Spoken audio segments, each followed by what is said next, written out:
Since retiring in 2019, Nelson dedicated his time to becoming a full-time streamer on Twitch, with his competing days just a distant memory. But what went wrong for the once young and exciting COD prospect? Nelson's talents shone through in Advanced Warfare, where he found himself on teams with the likes of Killer, Lacefield and Fizzurp. His breakout season came in Black Ops 3 when he was picked up by his first pro team, 100 Thieves. Competing in the CWL Pro Division, Nelson's standout performances earned him the title Rookie of the Year in 2016. It looks like Looney is still alive on a 4 streak. Finally, though, Nelson gets the better of a myth. They haven't touched a hard point since 100 Thieves has gotten control. Yeah, and it's because they have multiplayers with Black on. They have everything you could ever need to stay alive. After finishing the year on a high, there were great expectations of Nelson heading into Infinite Warfare, but he spent the majority of time battling amateurs in the open bracket, which became the story of his career. Nelson's name slowly faded into the background over the next 2 years until he finally decided to hang up the sticks. He was a prime example of a player that was way too overhyped for their own good. You guys got control of A bomb room, I think. That was the guy inside. Dub. Maybe on it. Oh, let's go. That was 1v3. That's what I like to see. That's what we needed to start off with. 21-year-old Blazt is a former COD pro that has now taken his talents to Warzone, where he represents Minnesota Rocker. Blazt was once one of the most electrifying prospects in the COD scene. So what changed? When Blazt turned 18, he was propelled into the spotlight after being picked up by veteran Sensor. Representing Pro Team Complexity, the young gun showcased his raw talent throughout the World War II season, making plays that an inexperienced rookie had no business pulling off. But it's all down to Blazt. We've seen him in these situations before. Can the Clutch Master come out on top again? He just has to get them off the bomb. Next one's on it, dives for it. Gets the angle behind, not able to connect with the pistol. This is so winnable. This is so winnable. He just has to play time now. He got his life.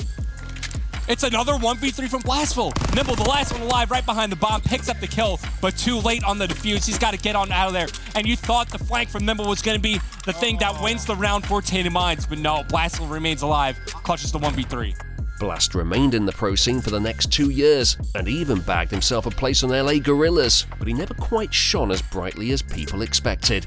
After nearly 3 years as a pro, Blazt failed to win a single major tournament, and he eventually lost his spot in the CDL. His early days as a competitor set him up for a bright future as a COD pro, but despite his undeniable individual talent, Blazt didn't have the complete package that's needed to make it to the very top. At 24 years of age, Bevils now coaches LA Gorillas, but at one stage of his career, he was a promising young competitor that looked to be one for the future. Bevils broke into the professional scene during World War II under Era Eternity. His flexible playstyle fit perfectly around his teammates Ricky, Decemate and Pharaoh, and his strategic reading of the game was second to none. Bevils' superb skill helped guide Era to a massive victory over Optic Gaming, which saw them win the inaugural CWL Pro League Challenge. I understand he might not do it if he doesn't have those duelists, but there you go, 2 kills. In Era Eternity, they win the first ever CWL Pro League Challenge. Yeah, congratulations to them. Bevils may have had a strong rookie season, but his pro career took a complete nosedive. After parting ways with Era, Bevils decided to give up competing altogether and start searching for coaching roles within the pro scene. Whether he lost his passion for competing or couldn't find himself a team, it's a mystery why he gave it all up out of the blue. Bevils has seen success since becoming a coach, but if he hadn't given up so early, who knows where he'd be today.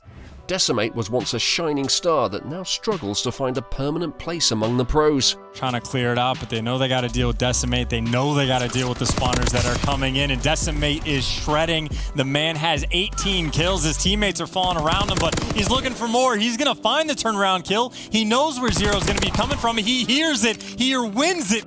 He plays predominantly in Challengers tournaments in a bid to earn his place on a CDL team. Decimate used to be a player to watch. So where did he slip up? His breakout year came alongside Bevils under Era Eternity, but Decimate had that special something, and Team Envy picked up right away. The young phenom finished his rookie year playing alongside Huke, Chino and Classic. A top 6 placing at Champs capped off a standout season for Decimate as his stock grew higher. The name Decimate became well known, and he even found himself teaming with the likes of Aches and Gunless in the coming years. But the results just didn't improve. Since his rookie year, Decimate's highest placing at a major tournament is a mere 4th. and the rest of his results aren't pretty. He managed to get a place on the LA Gorillas for the 2020 season, but never cemented himself on the starting roster. After an amazing season to kick off his pro career, it's a real shame Decemate just couldn't quite make it at the top. Dylan represents London Royal Ravens, but his place on the starting squad is uncertain. After his notable entry into the professional COD scene, Dylan's career has since gone pear-shaped. A few months into Black Ops 4, Dylan became a highly sought-after European, dubbed to be the next big star. He was picked up by veteran Tommy on Pro Team Reciprocity, where he became regarded as the best SMG player in the game. His desirable versatility and frightening gun skill earned him a place on the CWL All-Star team in his rookie year, and he earned over $50,000 in prize money. Dylan completed his second year as a pro under the London Royal Ravens, where he guided his team to a respectable yet underwhelming 6th place overall finish. But his third year has not been one to remember. After a series of disappointing performances and a lack of cohesion with his teammates, Dylan was dropped by Royal Ravens and his pro career remains in jeopardy. Sadly, he's a naturally gifted player that just cannot find his feet. Check out these videos for more Call of Duty content.